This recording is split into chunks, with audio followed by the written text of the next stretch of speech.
m'adressant aux créateurs de contenu. Quand on crée un contenu, ce qui est dans notre tête là, ce n'est pas parole d'évangile pour la télévision.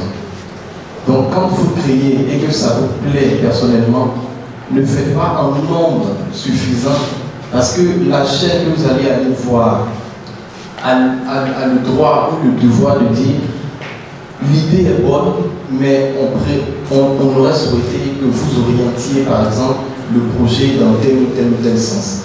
Mais si vous, après avoir eu l'idée, vous produisez 60 épisodes, vous allez voir d'une chaîne à une autre, les responsables qui vont visionner vont vous rappeler pratiquement les mêmes choses.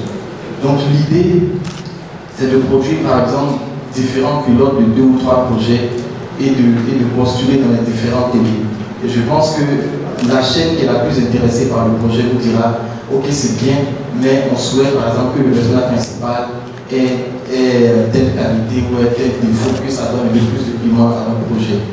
Vous avez encore plus de moyens d'améliorer vos scénarios, de produire quelque chose qui est vendable. Mon intervention rejoint la méthodologie avec laquelle on pourrait faire accepter son projet.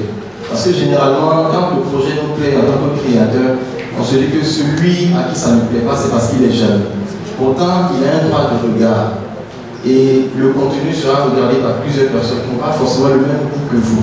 Donc il faut avoir quand même la décence d'esprit de proposer. Un artiste, c'est quelqu'un qui propose ce qu'il fait. Et le producteur ou l'acheteur a le devoir de dire c'est bon, mais tu peux faire tel ajout. Il faut être flexible. Voilà, ça c'est pour ma part.